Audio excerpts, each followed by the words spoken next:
Doing something like a postdoc, which a lot of people in my shoes would consider doing, would honestly make me feel like, and I could be wrong, it would make me feel like I'm just doing a disservice to You're not wrong, Pavel. what I feel I want to do. Having said that, I have not yet discovered exactly what that is that I want to be doing. But I guess the bottom line is I fear You will. I would face the same level of frustration, same level of dissatisfaction with my work, and same level of disconnect with the work that other people are doing at large and making a difference in the world. So I was exploring several postdocs, but I think for better or worse, I think in my case for better, postdoc positions that I applied to were put on hold because of coronavirus. So I think I spared myself from some of the same type of frustration that I would have faced in those laboratory environments. And I think in that case, coronavirus played a better part. If I were to tell you, and it can be a whole other video, exactly how I managed to get the job and how it all came to be, I feel coronavirus played a positive role more than the negative role.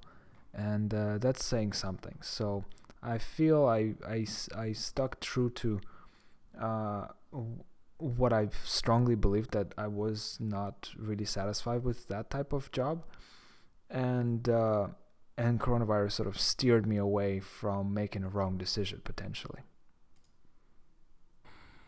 that's the stuff that I don't want to jump into again, especially now that I've emerged from it. And also, it could be just feeling that I need a break.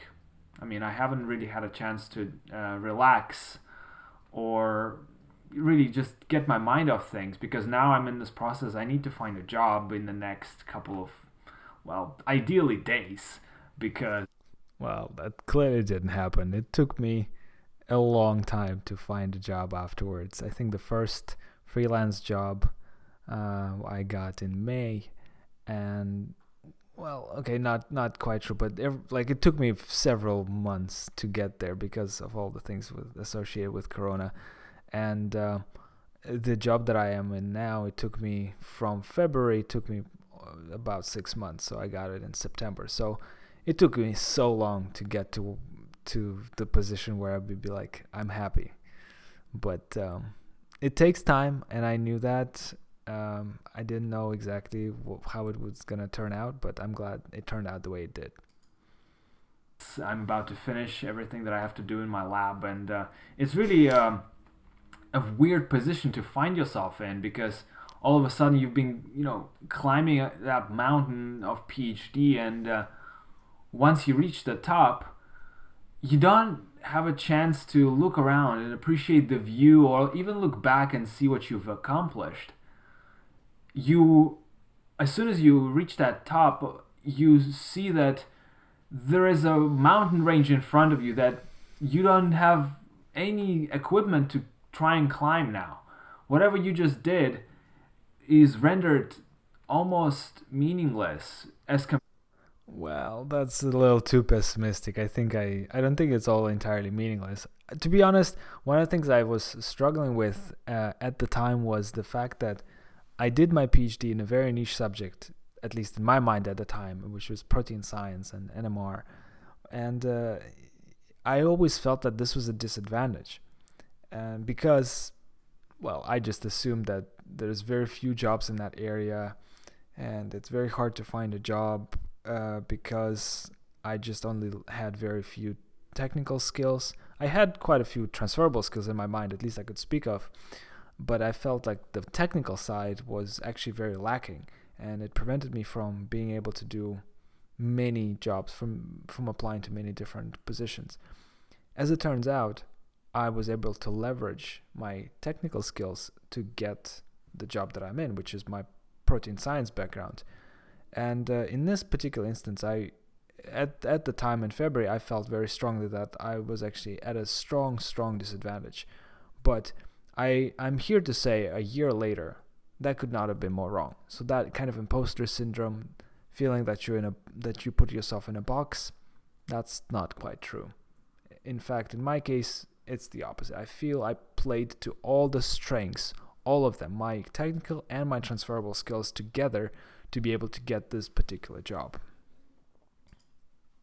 Compared to job hunting, which is an entirely different pursuit, and that's a whole other video.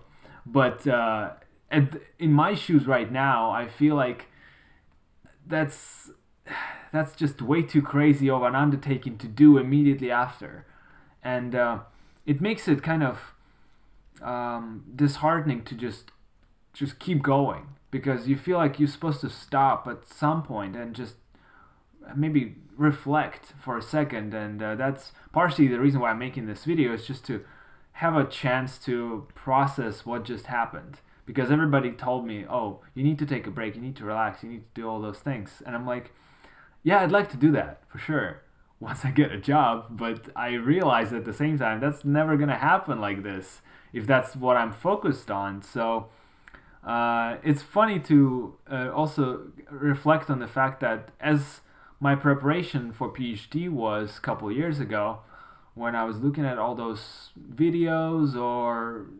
educational materials about what to expect from PhD, how to overcome it, and something like 10 things you should know before doing your PhD, all those things. And it just made me realize that no, I was not prepared. Even though I read and I watched all those videos and read all those posts, no, it was my own journey that was very unique, very stressful.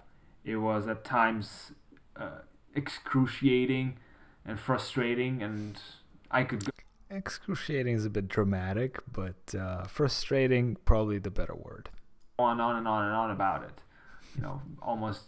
Almost failing in my PhD, almost quitting, and all those things. That leaves a mark, that leaves an imprint, that leaves a certain level of distaste for what you're doing. But at the same time, there were good times too. So I would be the first to say. I focus only on the good times now. I feel I have so many fond memories of that time, especially not being able to see friends and family during the Corona time. You quickly forget all the negative stuff that you had to endure in PhD, and really just focus on the stuff that really mattered and all the fun times that I had with people in person. I had a fantastic crew to help me, and fantastic support system. But here I am at the top of the mountain, trying to understand what it is that I've just done, and more importantly, what it is that I'm supposed to be doing. Because for the last 10 Buying masks and hand sanitizer, but I didn't know that at the time. years after I finished high school, I was thinking, well, what's the goal? The goal probably over time was, trying to get that PhD. That was the ultimate prize. But what do you do after? Like, what's the next prize that you're gonna go towards for the next 5-10 years? Is it starting your own company? Is it just, I don't know. It's something that I'm yet to try and uncover in myself, and it's a journey again.